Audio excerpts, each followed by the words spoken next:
Okay, is everybody doing okay? Did you guys have a good weekend? It was cold.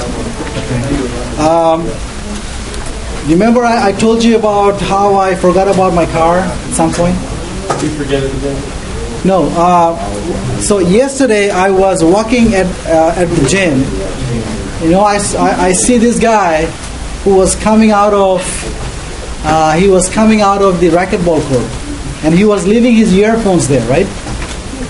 And I told him that, hey, you're leaving your earphone, take it. And you know what he tells me? He tells me that it's better it's better than forgetting your car. That's what he tells me, right? So you think I should give him a good grade after that? No. Oh, you have to for class. Oh, he said Kyler. Right.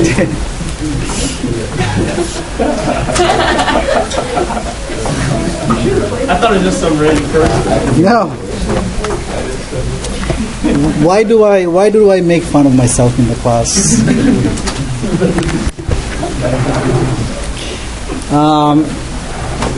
Okay. Today I gave you an extension on section 10.2. There was some from my other section. Somebody came by, and we were working on, I think, problem number 9, where you get into integral from 0 to pi of absolute value of sine square, absolute value of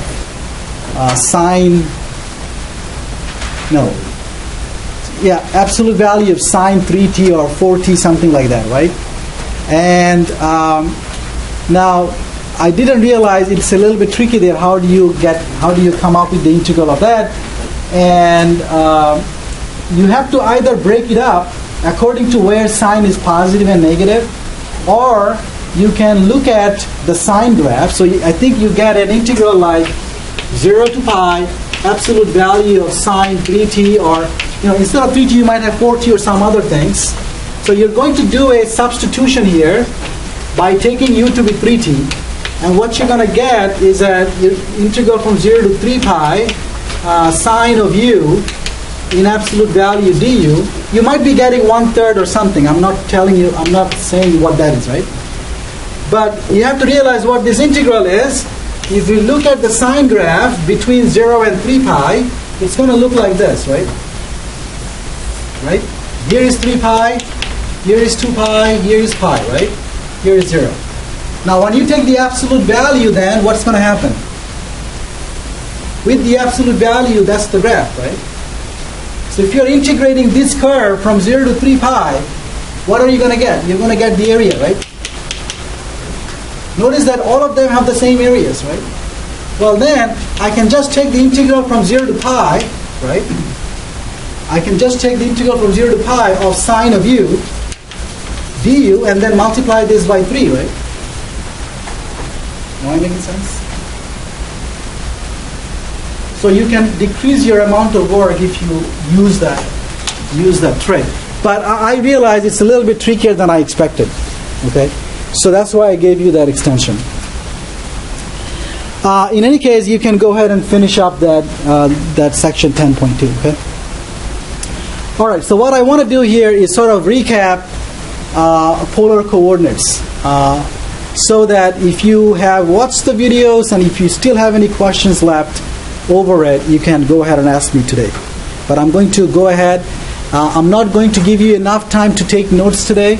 But again, everything that I'm going to be speaking about are in the videos as well. Okay. Now, if you want my handwritten notes from today's class, I can send you those by email. Send me an email. I'm going to send you the notes. But these are in the videos as well. Now, first of all, let's look at Cartesian coordinates and rectangular coordinates, or rectangular coordinates. Rectangular coordinates are the same as the Cartesian coordinates.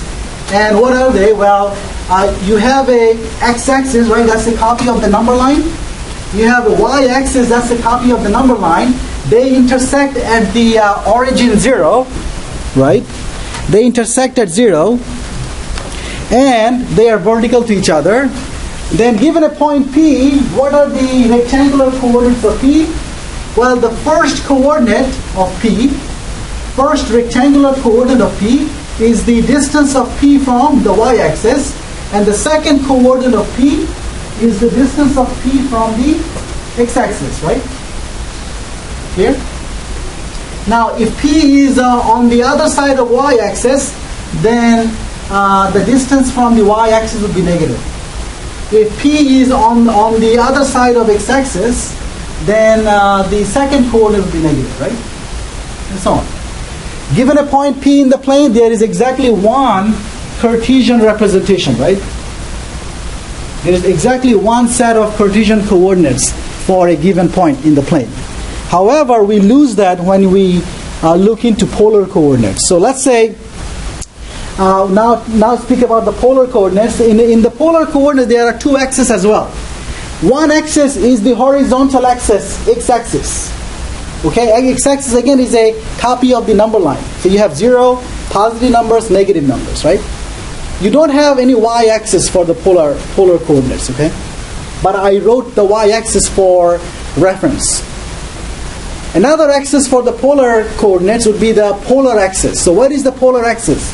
The polar axis is a copy of the number line as well, and it has the 0, right, origin, and the x-axis and the polar axis, they intersect at 0.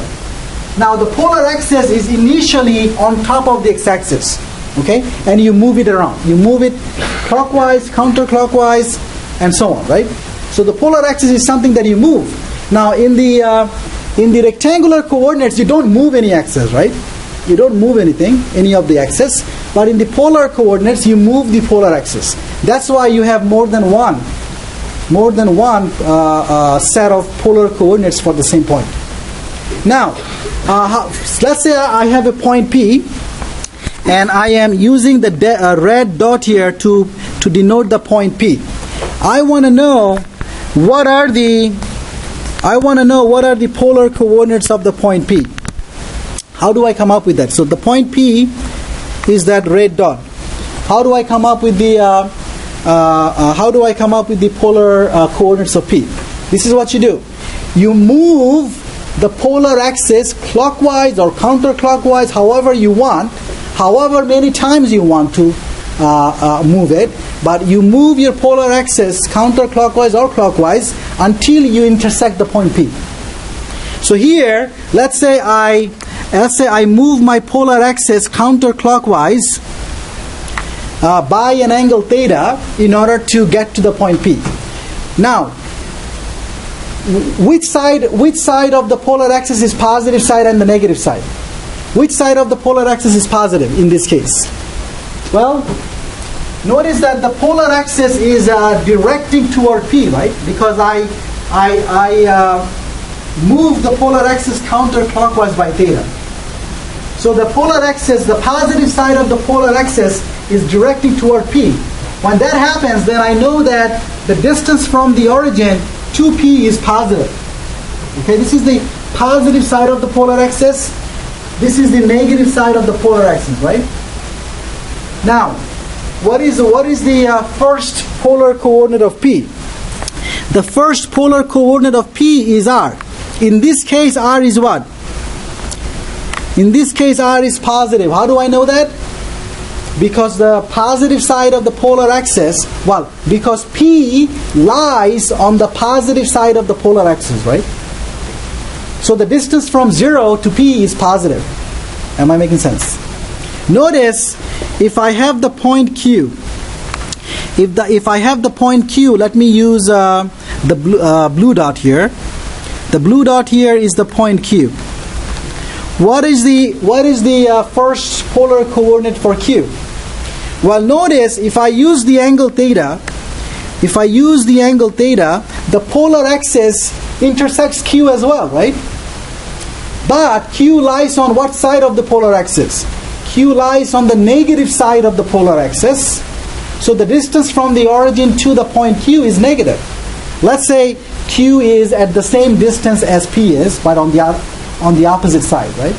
So the first polar coordinate for Q would be what?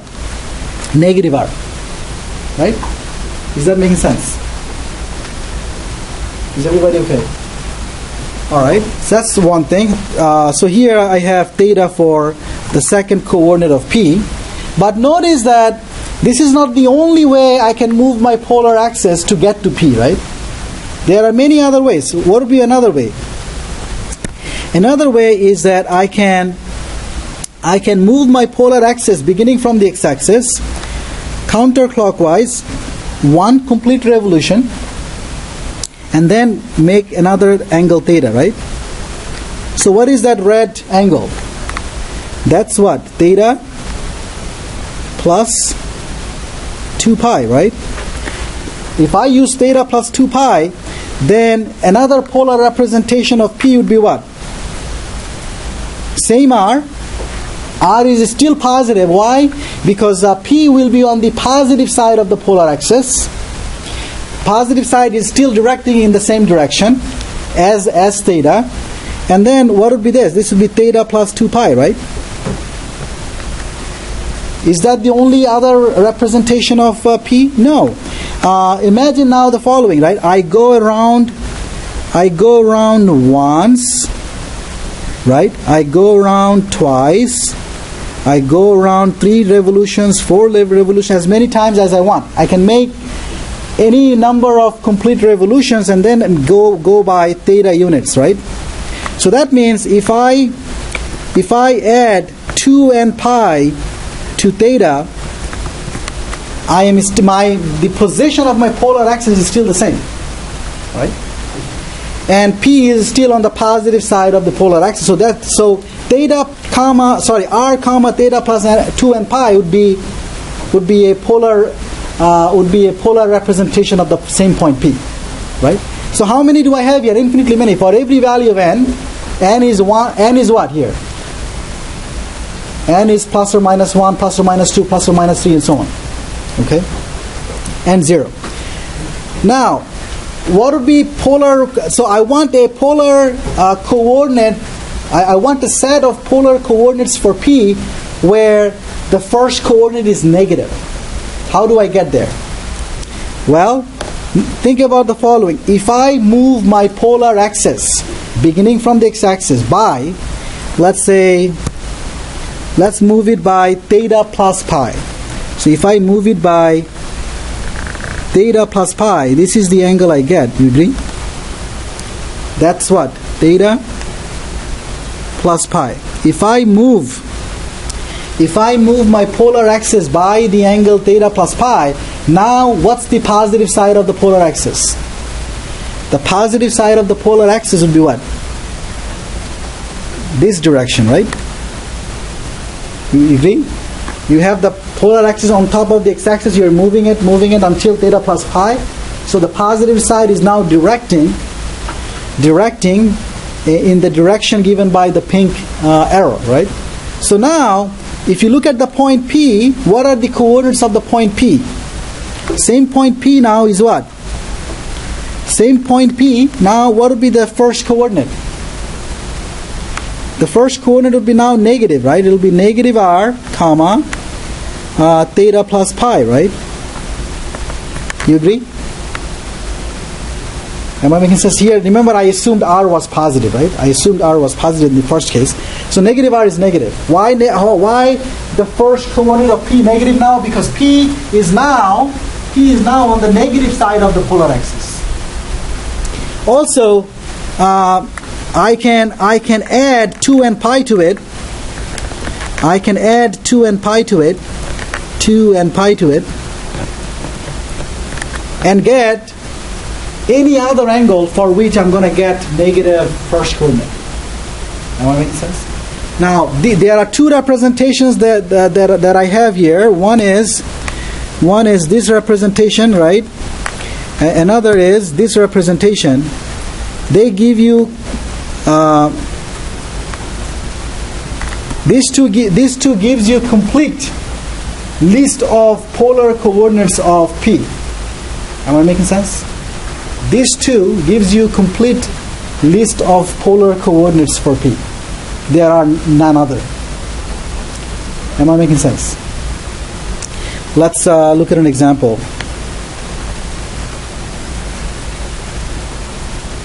Let's say I have the point 1, negative 1. Let's say I have the point 1, negative 1. Okay, for this point, can someone, let me call that P. Let me call this P. Can someone give me a set of polar coordinates for P? So give me one set of polar coordinates for P. What can I pick for R? Well, one angle that I can pick is what? What is this angle? Negative pi over 4. Right? This is the line y equals to negative x, right? 1, negative 1. So one set of angles that one angle that I can pick for that is negative pi over 4. If I pick that angle, then what's the positive side of the polar axis? The positive side of the polar axis would be what? This. Right? Then the point P lies on the positive side of the polar axis. So the distance from the origin to P would be what? Positive, which is what? The square root of 2. So very good. So why square root of 2? Because that's the distance between 0, 0 and 1 minus 1. The distance between 0, 0 and 1 minus 1 is root of 2, right? Okay, now let's say I want a positive angle, not a negative angle, right? What can I do? Well, instead of picking negative pi over 4, I can pick which angle? I can pick this angle here, and for that angle, what is P? What would be P? For that angle, I have the what is that angle? That angle is 3 pi over 4, right? That angle is 3 pi over 4. And what would be R now? Negative radical 2. Very good. Yeah. Negative pi over 4. Yeah, you're right. I made a mistake there. This would be negative pi over 4. Yes. Okay. Now, can I write down all representations of P? Yeah. I can say that root 2 comma negative pi over 4 plus 2. Oh, by the way, let me write down one more. Sorry. Let me write down one more where I want positive R and positive angle. Positive R, positive angle. Which one is possible? If I want positive R, positive angle, then I would be taking this, right? What is that angle? This would be still positive root 2, and then 3 pi, 4, 5, 6, 7 pi over 4, right? 7 pi over 4. So now, can I give a complete list of polar coordinates for P? Yes. I can say that root 2, I can use either the blue one or the red one. So if I use the red one, I get root 2, 7 pi over 4 plus 2n pi. And then with a negative R, I can use the black one, and I get negative root 2 comma 3 pi over 4 plus 2n pi. And these two will give me a complete list of the polar coordinates. You can either use the blue one or the red one. The blue one and the red one, if you use 2n pi, it's going to give you the same angles. Because remember, n could be plus or minus 1, plus or minus 2, and so on. Am I making sense? Alright, so those are the polar coordinates of P. Any questions on that? Very good. So let's go up. Now, what's the relationship between the polar coordinates and the rectangular coordinates? What's the conversion formulas? Well, look at the point P and look at the x and y coordinates. Look at the triangle, the right triangle defined by x, y, and theta, right? If you look into the right triangle, what can I say? What can I say about x squared plus y squared. What is x squared plus y squared? That's going to be r squared by Pythagoras. Now, if you look at the right triangle, what is sine of theta? What is sine theta? Sine theta is y over r, right? Sine theta is y divided by r. So what can I say about y? What can I say about y? Y would be r sine theta. Okay, look into the right triangle again. What is cosine theta? Cosine theta is x divided by r. So I could say x is what? R cosine theta, right? So everything is coming from that right triangle. So I get these conversion formulas. I'm going to also say that these two implies together what? This two implies that y divided by x is the tangent of theta. So I'm going to use that tangent inverse to come up with theta. Okay? So these are the conversion formulas for the two coordinate systems.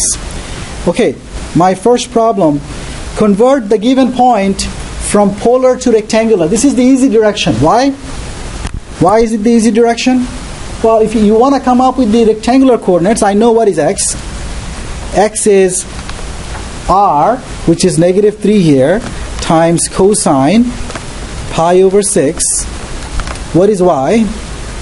Y is r sine theta, which is given pi over 6. What is that? This is negative 3 times root 3 over 2. This is negative 3 times half, right? You agree? Sine pi over 6 is half, and whatever that is. So coming up with the rectangular coordinates from polar coordinates is the easy direction. The harder direction is going from a rectangular coordinates to polar coordinates. So suppose in this case I am given the rectangular coordinates 2, 2 root 3. If I have the point 2, 2 root 3, that point lies in the first quadrant, right?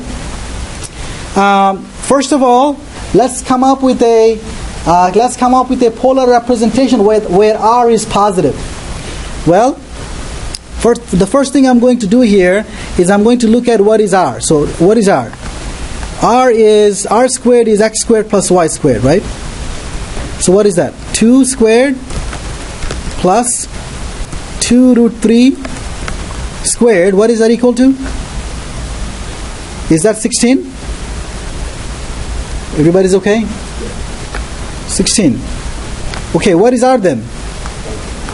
R could be plus or minus 4. So let's first of all take r to be 4. If I take r to be 4, what are the possible values of theta? Well, first of all, what can I say about tangent of theta? Tangent of theta, remember, was what? Y over x.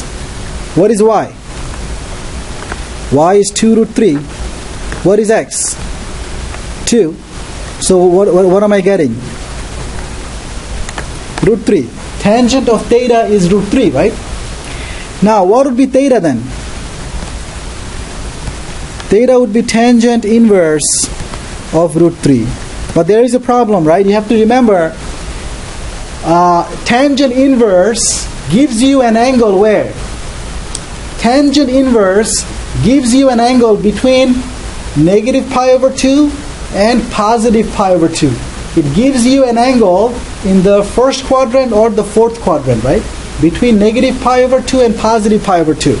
That's one thing. Second thing is, if you know that tangent is positive, if tangent is positive 3, root 3, right?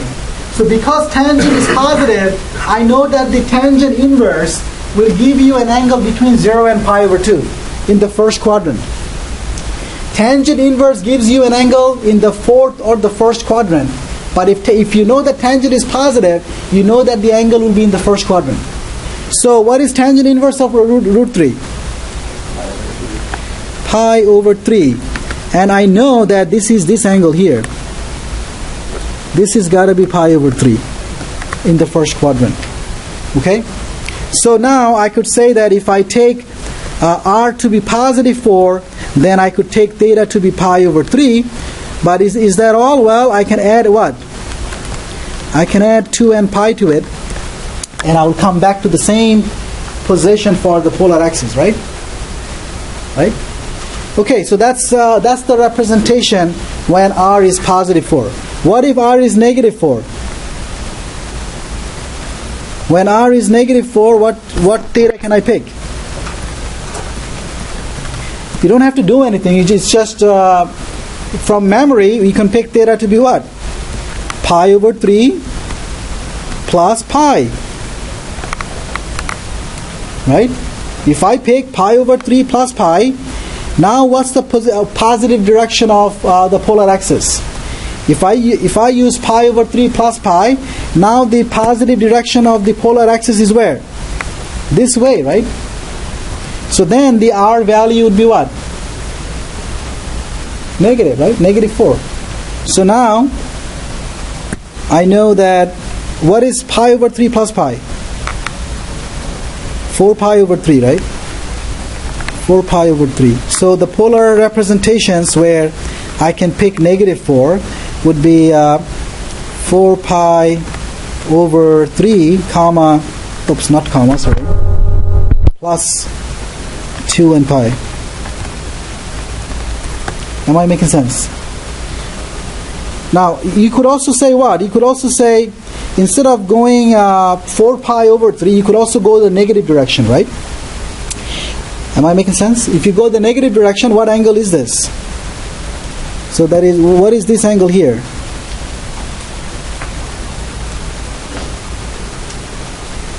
Negative 2 pi over 3, right? Negative 2 pi over 3. So I could use negative 2 pi over 3 right here, right? Am I making sense? Okay, so that's that. Next question. Convert a given rectangular equation into polar equation. This is the easy direction. Why? You know x is r cosine theta, y is r sine theta, right? You just plug them in, you got your polar equation. All you have to do, plug in x equals to r cosine theta, y equals to r sine theta, you're going to get your polar equation. But sometimes look for x squared plus y squared, because if you have x squared plus y squared, you can replace that with what? R squared. So r squared would be what? Sorry, r squared plus 2 times x. What is x?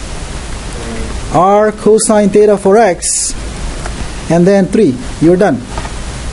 Right?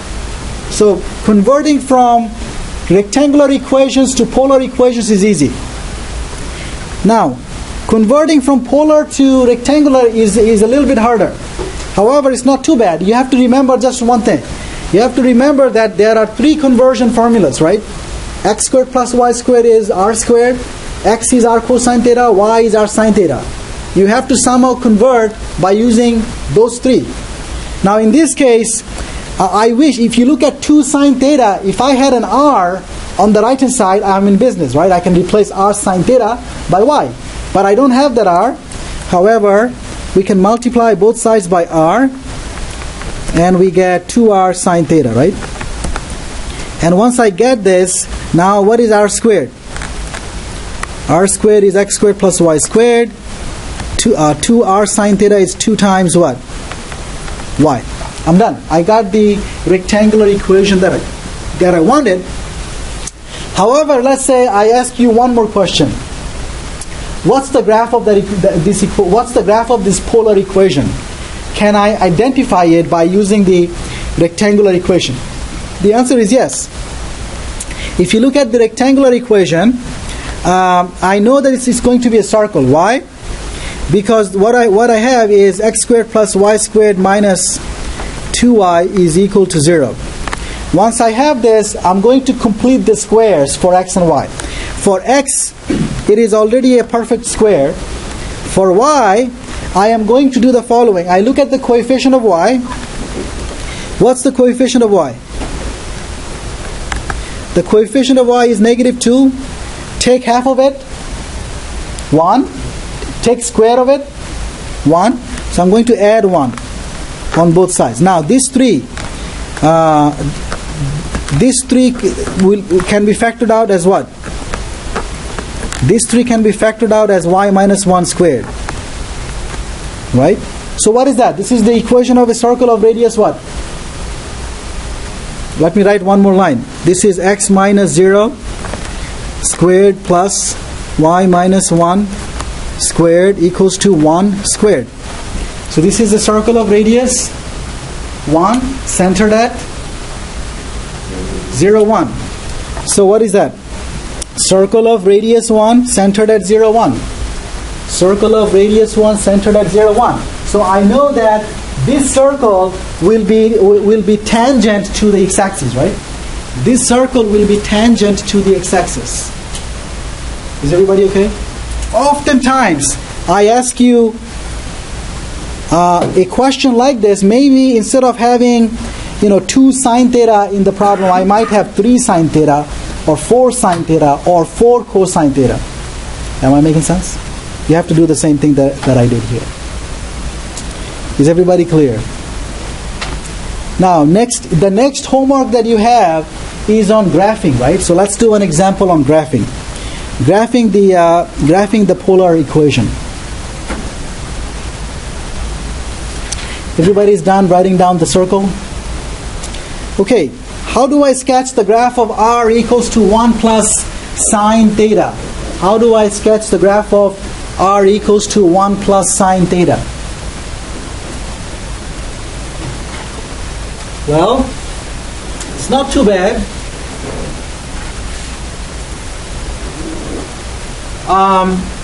First of all, I am sketching the graph of r equals to 1 plus sine theta. Remember, r and theta, we are thinking of them in terms of polar coordinates. Now, if r and theta are not polar coordinates, they are rectangular, right? If you think of this equation as a rectangular equation, what's the graph of this equation? What's the graph of this equation if you think of this equation as a rectangular equation? Let me draw that in the board.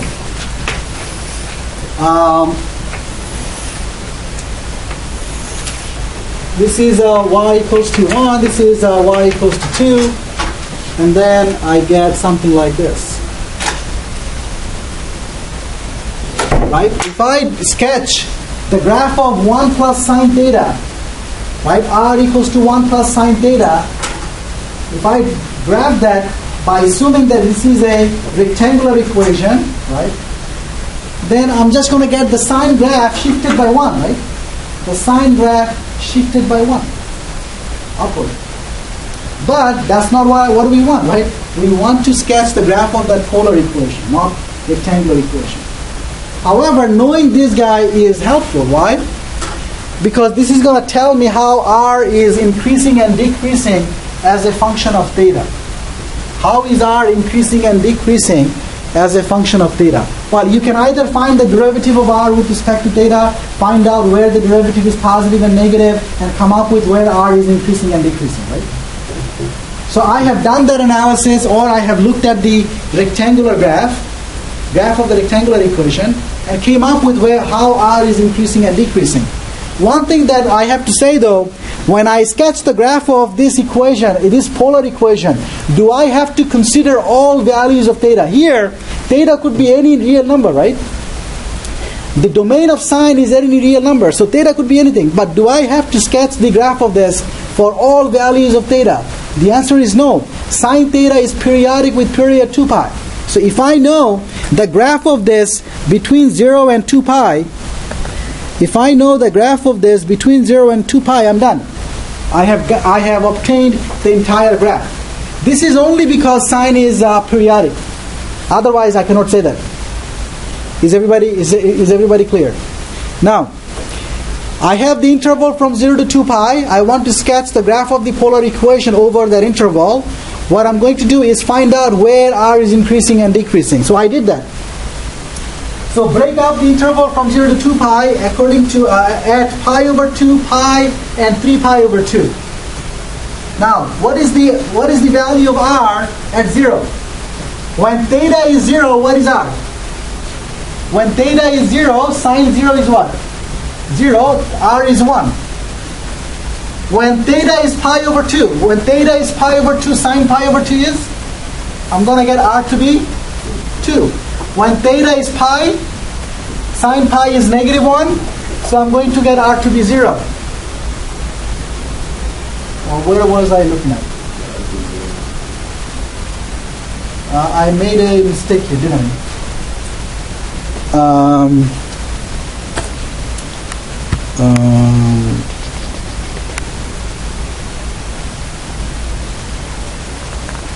No, sine of pi, what did I say? Did I say -1? Sine of pi is 0, right? Sine of pi is 0, so I'm going to get a 1 again. Okay? Now, what is sine of 3 pi over 2? Sine of 3 pi over 2 is -1, and then I'm going to get 0. All right? And then sine of 2 pi is 0 again, and then you get r to be 1 again. So I see that r is increasing from 0 to pi over 2, decreasing from pi over 2 to pi, decreasing yet from pi to 3 pi over 2, and increasing from pi over 2 to 2 pi. Okay? So I know exactly how r behaves as a function of theta. Now I'm going to sketch the graph. It is very helpful to have this thing in front of you. Okay?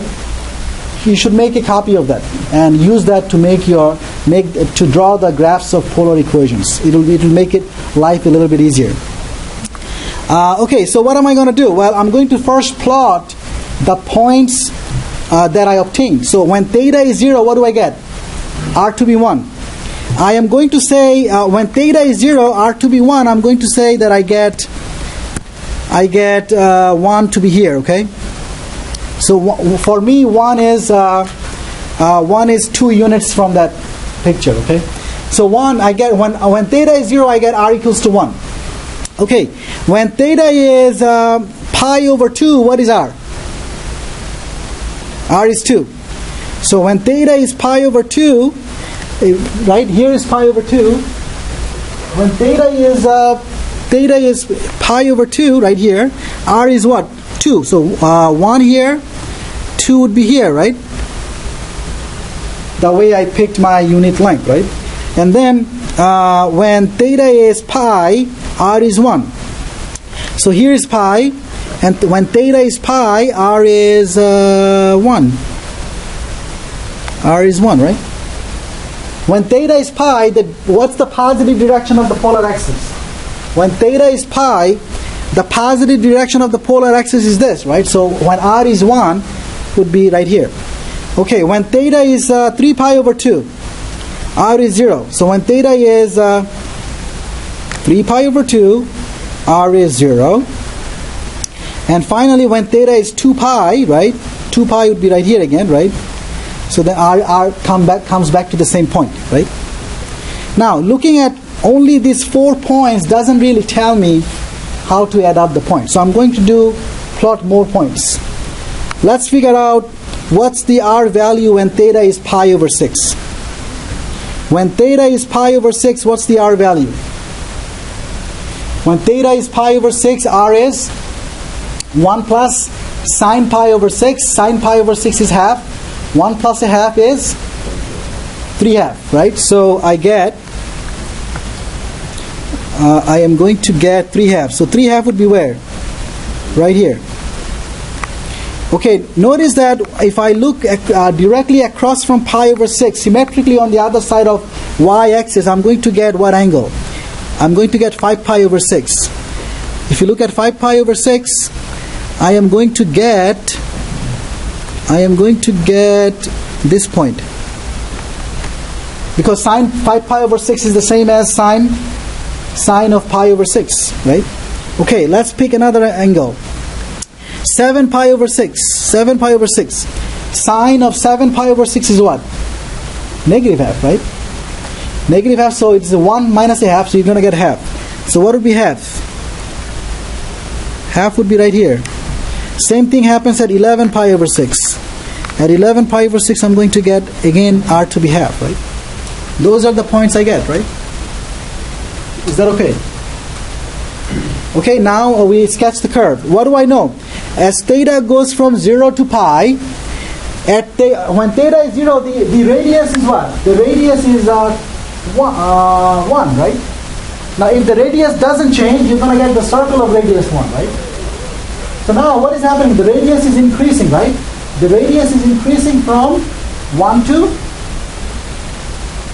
between 0 and pi over 6, going from 1 to 3.5. So radius is increasing.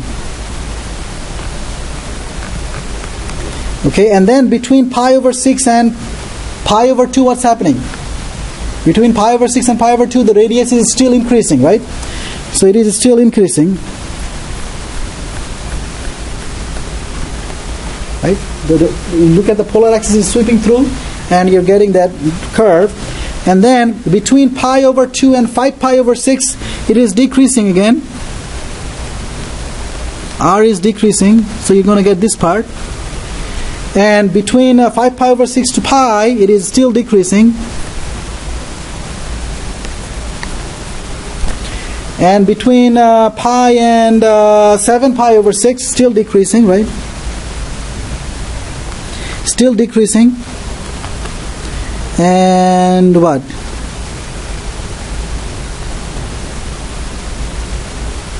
Increasing. Now it starts to increase, right? Am I making sense? You get an upside down heart shape or something. Right? Is everybody okay?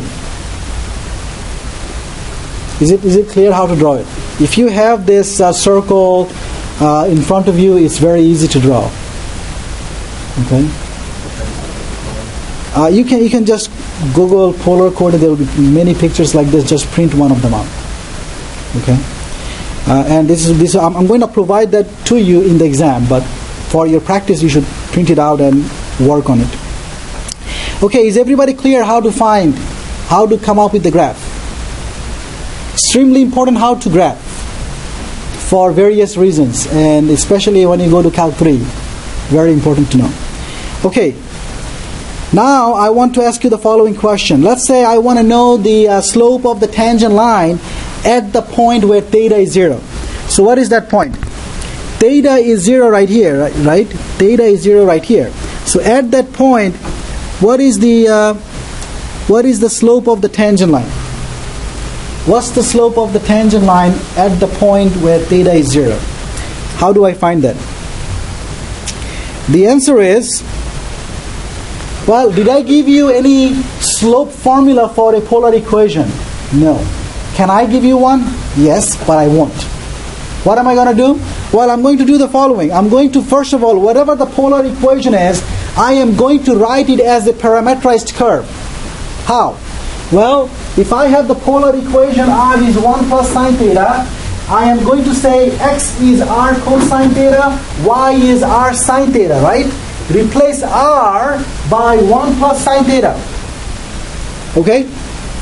So if I replace r by 1 plus sine theta, I'm going to get x to be 1 plus sine theta times cosine theta, y is 1 plus sine theta times sine theta, right? All I did, I used the formulas for x and y, into the conversion formulas, and replaced r by the given 1 plus sine theta. If I do that, now I'm going to multiply out and simplify things. So what is x? X is cosine theta plus sine theta cosine theta. What is y? Y is sine theta plus sine theta, right? Which is sine squared of theta. Is everybody okay? Now I'm going to do some more work. I'm going to make these formulas for x and y a little bit prettier, just because they will be easy to work with to find derivatives. So I'm going to say, what is x? Sine theta, what is sine theta cosine theta? What is sine theta cosine theta? Sine theta cosine theta. What is that? Well, if I had a 2, right? If I had a 2, what is that? If I had a 2, this would be what? Sine 2 theta, right? So what is, if I don't have a 2, what do I have? Half of sine 2 theta, right? If I have sine theta cosine theta, then I can write it as half of sine 2 theta.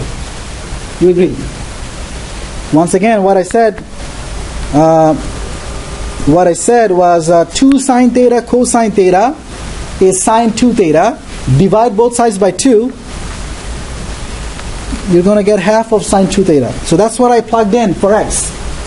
what did I do with sine squared?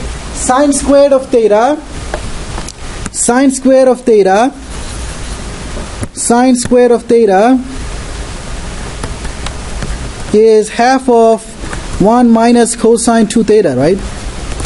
Well, what is that? This is half minus half cosine 2 theta, right? So that's what I wrote. That's what I wrote for sine squared, okay? So let me erase that. So I wrote, so the x and y, the rectangular coordinates x and y are given by cosine theta plus half sine 2 theta and sine theta plus half minus half cosine 2 theta. You can think of this as a parametrized curve where the parameter is not t, it is theta, right? Is that okay? Now, given a parametrized curve, do I know how to find the slope? Well, given a parametrized curve, I know that the slope is given by what?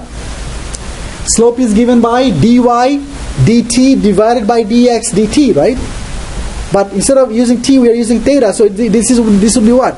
Dy d theta over dx d theta. What is dy d theta? What is dy d theta? Anybody? Dy d theta is negative. No, not negative. Sorry. Dy d theta is what? Cosine theta, and then minus sine 2 theta, right? You agree? Because what's the derivative of half cosine 2 theta? The derivative of half cosine 2 theta would be half times 2 times sine 2 theta, right? Oh, this would be plus, yes, because the derivative of cosine is negative sine, sorry. And then in the denominator, what do I have? I have negative sine theta plus cosine 2 theta, right? Everybody's okay? Now, what is the slope then? What is the slope value when theta is 0? What's the slope when theta is 0? Well, this is what? Cosine 0 plus sine of 2 times 0, right? Divided by negative sine 0 plus cosine of 2 times 0, right? What is that? Sine 0 is always 0, so you get cosine 0 over cosine 0, right? Which is what? 1 over 1, which is 1. So the slope of the tangent line at the point where theta is 0 is 1. Can somebody tell me what's the equation of the tangent line? Well, not the rectangular equation of the tangent line, right? What's the rectangular equation of this tangent line? Well, what's the point at when theta is 0? The point is what? 1 comma 0, right? 1 comma 0 is the point you get, the rectangular coordinates of the point. So then, what's the equation of the tangent? Yeah. So tangent equation is y minus 0 equals to the slope times x minus 1.